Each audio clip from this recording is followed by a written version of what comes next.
2017 marks the centennial of one of the biggest events in human history. 100 years ago, a huge chunk of the planet became ruled by workers and peasants with a socialist economy, with the success of the Russian Revolution. 14 other nations joined Russia into what became the Union of Soviet Socialist Republics, shifting a balance of power in a world that had long been dominated by lords and barons. Critics and supporters can agree. The Soviet Union shook the world, ushering in a period of social revolution, breaking of old colonial bonds, and a challenge to the reigning system of capitalism. All of that started on November 7, 1917. To learn more about this event, I sat down with Brian Becker, longtime socialist organizer and co-author of the new book Storming the Gates: How the Russian Revolution Changed the World. So could you set the stage for the revolution in Russia in 1917 and what was happening both locally and globally that sparked it? Well, the big context, the big picture for the Russian Revolution was a country that spanned all the way from Poland to the Pacific Ocean. In other words, the largest landmass of any country in the world. A country that had been ruled by an emperor, the Tsar. For 300 years, the Romanov family dominated. In 1917, 75% of the country were peasants. 96% of the peasants were illiterate. There had been tempestuous industrial growth in the last years before the Russian Revolution as a consequence of foreign direct investment, mainly from France. But in general, this was a society that had remained static for 3 centuries. The monarchy had become decrepit. It had a bad leadership under the Tsar, the last Tsar, Tsar Nicholas II. Most importantly, the Russian Empire had suffered major military defeats in 1905 in the war with Japan, a humiliating defeat. And then in the World War I, 3 million plus Russians died. There was no end to the war. And the consequence of that was that the people in Russia could not eat. The peasants were at the front. They wanted to go home to the farms. And so economic misery and discontent was growing. The Russian Revolution, well, there were really 2 revolutions. The February Revolution started on International Women's Day when women went out on strike protesting their immiseration. And suddenly, surprisingly, within 3 or 4 days, the Tsar was vanquished. That wasn't carried out by the Bolsheviks or the Mensheviks or the Social Revolutionaries or any political party. It was an entirely spontaneous mass movement that the Tsar himself, the day before the revolution, where he loses leadership, he's writing in his diary, "I took a walk today, I had tea today." In other words, a leadership that was completely removed from the realities of his own country and his own people. Mm-hmm. What sectors of Russian society comprised of the revolution and what role did they play? There were 2 basic classes. Of course, we know from the flag of the Soviet Union, it was the hammer representing the workers and the sickle representing the tool of the peasants. Those were the 2 classes. You had the urban workers in St. Petersburg, in Moscow, a few other industrial cities. But again, as I said, 75% of the country were peasants. There was a peasant uprising as a consequence of the extreme suffering caused by World War I. The Bolshevik Party, which was an urban-based, proletarian-based party, a minority party, a small party relatively in St. Petersburg and in Moscow, it threw its lot in with the peasants. It said during this period of tempestuous peasant uprising, "Land to the tiller. We, the workers, support the peasants in seizing the landed estates from the big landowners." And so the workers and peasants began marching step by step, shoulder and shoulder with each other, against a common enemy. First the Tsar, and later, 9 months later, against the bourgeoisie that had taken the place of the Tsar. So the bourgeois government became the next to fall. That was the October Revolution. It was a worker and peasant revolution led by a worker and peasant Soviet. Everybody knows the name Soviet Union, but who were the Soviets? The Soviet is the Russian word for council. The Soviets were a little bit like what Occupy encampments were, but they were independent councils of people's power from the grassroots. So the workers' districts voted for delegates to come to the Workers' Council. The council is the Soviet in Russian. Same with the peasants. They had peasant councils. And the soldiers got in on the act too, and they formed Soviets of soldiers. So these were elective bodies from the grassroots resistors who said, we have more legitimacy than the existing government. And so they became a dual power, a secondary power, a competing power with governmental power. And what made the Russian Revolution different than, let's say, the US Revolution from its monarchy, the French Revolution from its monarchy? I mean, it ousted a czarist monarchy. Right. Revolutions aren't very common in history, but they do happen. You mentioned the American Revolution, a revolution against a monarchy, the French Revolution that came a decade later against a monarchy. The real difference in the Russian Revolution is that it was the very first time in history where the revolution was led by classes that did not have private property at all. The working class did not have private property. They didn't own factories. They didn't own estates. If you look at the American Revolution, it was led by big plantation owners and big bankers in the northern cities. Here you had poor people, working class people, seize the power of society and say, guess what? We are going to really have a government of, by, and for the people, which was not protecting any private property interests, but in fact attacking private property, meaning the control of capital. So that's what made it really unique. The first time the working class or working classes took power and held power. There have been other worker insurrections, other peasant insurrections, but they took the power and they were able to hold it. Of course, Winston Churchill and all the Western leaders, they never thought the Russian Revolution would last more than a few months. Winston Churchill said, let's strangle that baby while it's still in the crib. And of course, that led to many multiple imperialist invasions. They never thought the Bolsheviks could hold it. They thought, oh, these are poor people. These are workers, they're peasants. How could they be the ruling class of society? But shockingly, the Bolsheviks, for the first time, showed that the working class, the poor, could actually take and hold power. It seems very crazy to people living here to confront the powers that be as a peasant force and not have just complete massacres. I mean, how bloody was the revolution and how did it actually take place? Like, how did these peasants actually take power and hold it? The February Revolution, the leadership was inherited by bourgeois liberals. They were called the Cadet Party and some socialists, Kerensky in particular. The problem that revolutionary government that came from the February Revolution had was it could not escape its alliance with Britain, France, and the United States, which insisted that the new revolutionary government stay in World War I as allies. The US and Britain and France didn't want them to end the war because then Germany could focus all of its attentions on the Western Front. So they demanded that Kerensky and the Russian revolutionaries stay in the war. But that's what the revolution was about, getting out of the war, stopping the killing, letting the soldiers go back and work the farms. So the Bolshevik Revolution came about because the Bolsheviks and the Bolsheviks alone said, we must have a second revolution if we are to end the war. So it was an anti-war revolution. When the Bolsheviks took power, they immediately said, we're done fighting. They sent a message to all of the combatants, allies and Axis powers alike, saying, we're done and you should be done too. And of course, that's why the message of the Russian Revolution spread to Hungary, spread to Germany, because the workers there, they wanted to stop fighting. Millions, tens of millions had been killed. Everybody wanted the war to end except the bourgeois classes that were hoping that out of the war they'd have new colonies. The workers don't have colonies, they just wanted to stop the bleeding. That was the real reason the Russian Revolution happened. And you mentioned that it was bloodless before. Well, so many people in Russia and so many sectors of society were so insistent that this war come to an end. When the Bolsheviks finally staged the insurrection, the planned uprising on November 7th, the old government fell with almost, well, it wasn't bloodless, but nearly bloodless. One of perhaps the most bloodless revolutions in world history. It was, in fact, like a celebration. People just started drinking. They emptied the wineries. The soldiers would let all the prisoners go. The soldiers even captured the counter-revolutionaries. They said, let them go too. They said, finally, we, the workers and peasants, have taken charge. It was like a big party. It only became really bloody and really violent in the months later. And let's talk about what happened after the fact, Brian. Several countries invaded. How did the newfound, the revolutionaries who took power, how did they fend off the assault and use the military to do so?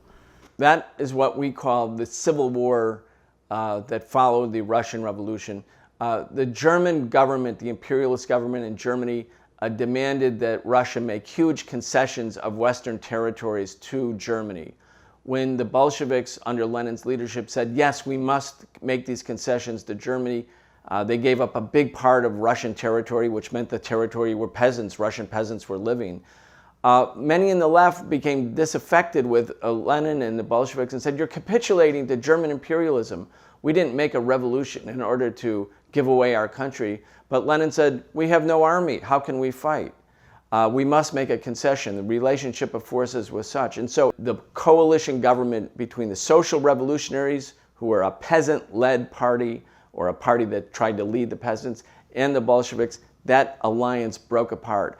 And different parts of the left, along with counter-revolutionaries from the old landed estates, czarist generals, in league with imperialist invading countries, formed a common cause called White Russia.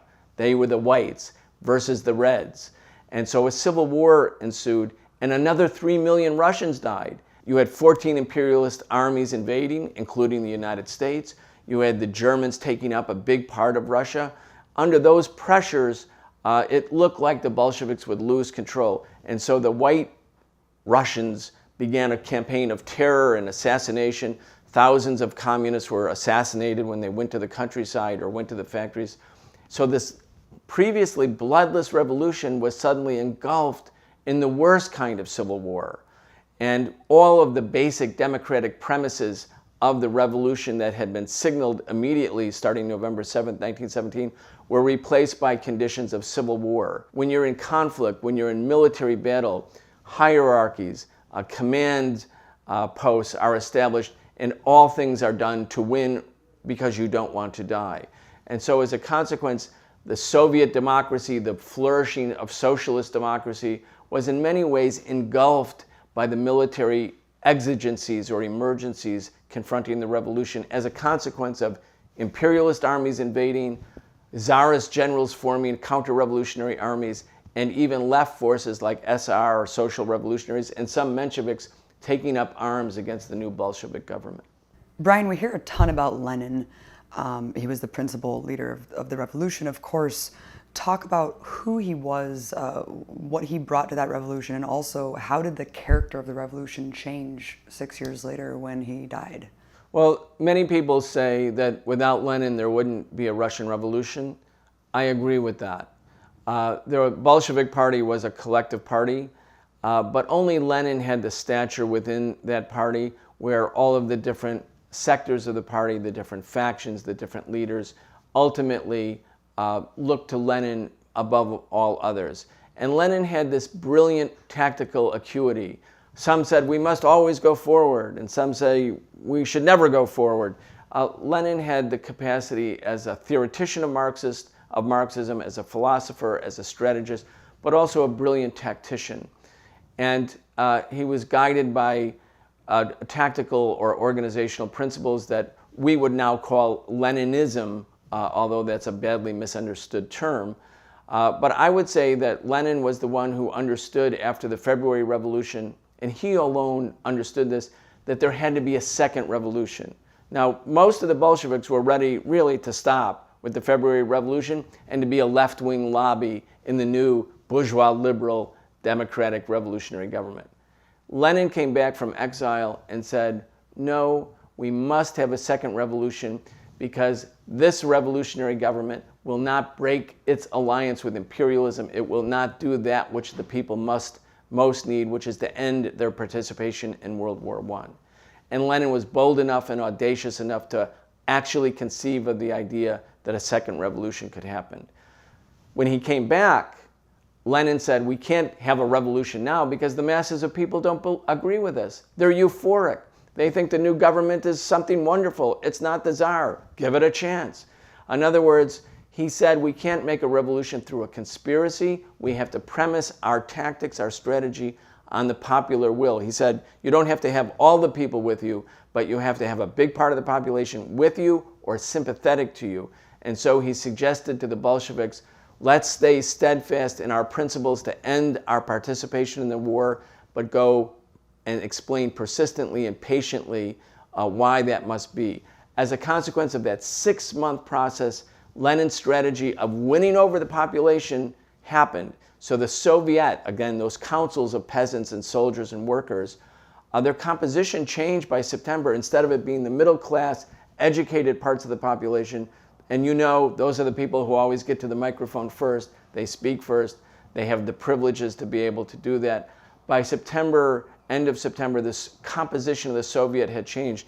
It was poor people coming barefoot to the meetings of the Soviet, the poorest workers, the ones who were most ready to fight, those who had the most to gain and the least to lose by going for it, by actually having a revolution. They had become the new leaders within that 6 months. That was Lenin's strategic genius. Mm-hmm. And what happened when he died? Well, he died, and if you read Lenin's writings in the last year of his living life, because he had several strokes that paralyzed him and incapacitated him, you can see that Lenin has become consumed with the problems facing this new Russian revolution. The country's too poor. The state can't provide for the peasants yet. It doesn't have enough material resources. The Bolsheviks are not equipped to really fully run the machinery, the administrative machinery of the state, so they're relying on the old civil servants of the Tsarist government. He's preoccupied with those problems, and he maybe could have guided the country as Fidel or Mao. They lived longer. They were able to guide their revolutions through various processes. Lenin, the premier, indispensable leader of the revolution, is gone 6 years later after the revolution, and the country is in crisis. It's facing internal foes, and of course, after his death, the party cleaved into different factions, those following Stalin, those following Trotsky, those following Bukharin, three big, broad factions. Lenin was able to manage a party where there was freewheeling debate, there was not censorship, people could have differences in argument. Lenin frequently lost the vote in the Politburo. He was not a dictator at all. He had no dictatorial or megalomaniacal feature. He made sure that the organization was a collective, even though it had decisive leadership. Afterwards, a lot of that spirit of leadership and the way leadership was conducted profoundly shifted, especially as the factions sort of started to fight it out following Lenin's death. Why did so many former prison nations of the Russian Empire end up joining the USSR? That too was a battle between 1917 and 1922, when the Union of Soviet Socialist Republics was actually proclaimed during that 5-year period.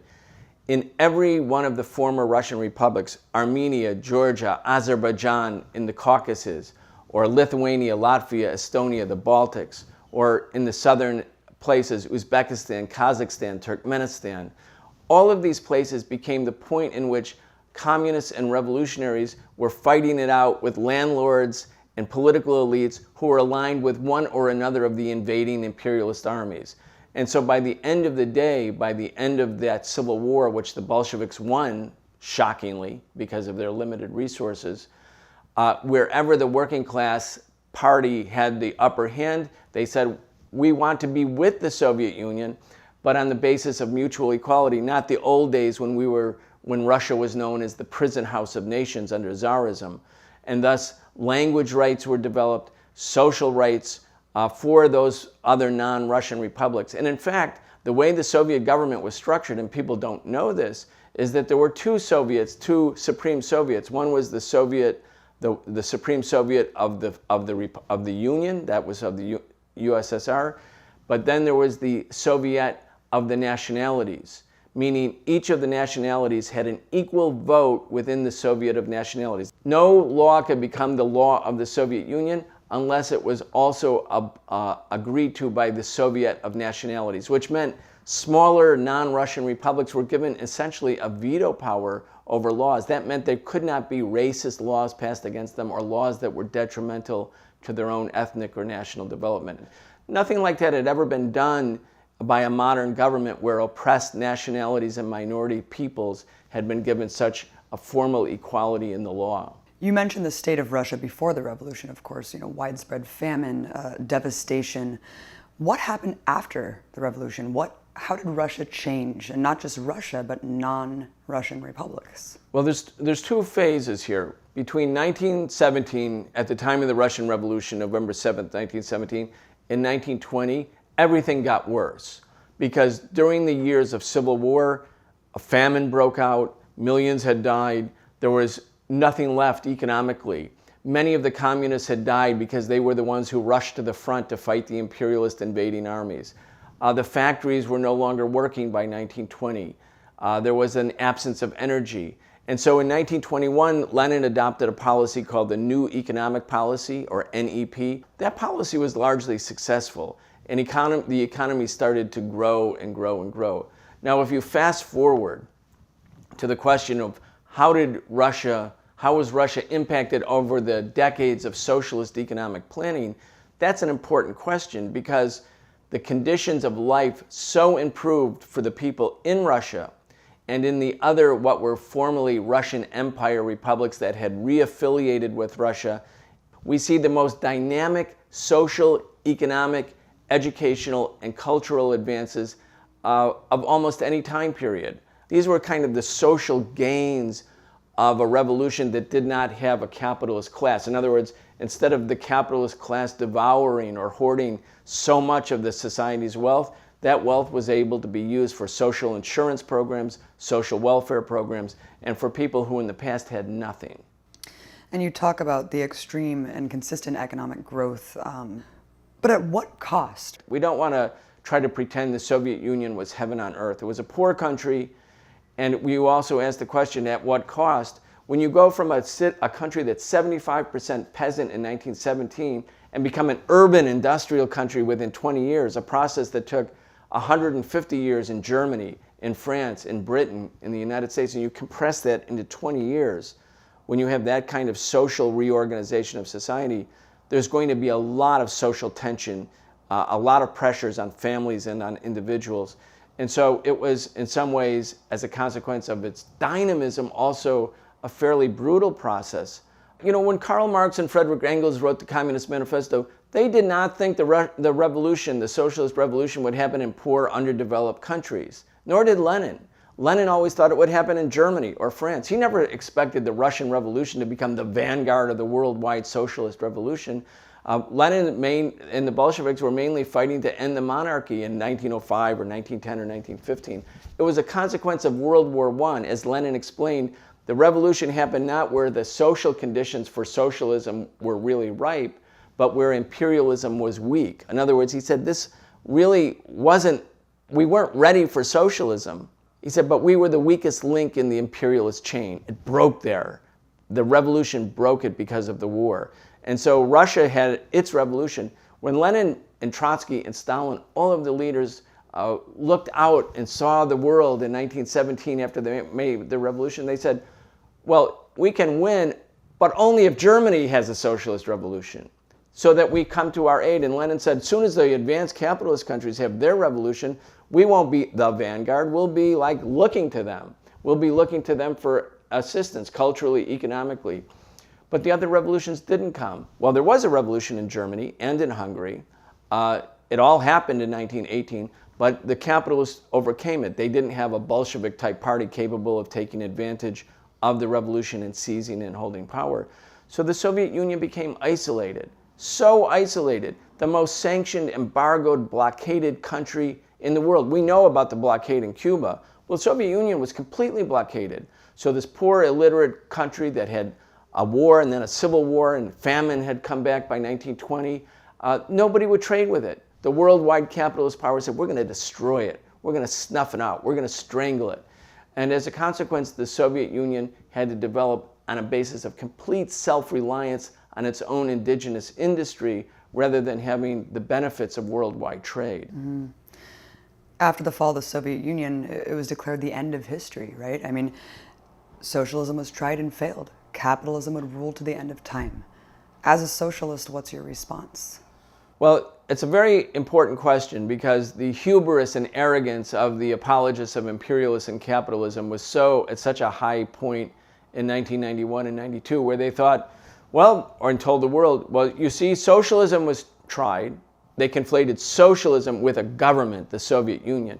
It was tried in the Soviet Union, and that government failed. That means socialism failed. And thus, history has stopped because we went from early primitive society, as they would call it, to feudal society, to capitalist society. But this is it.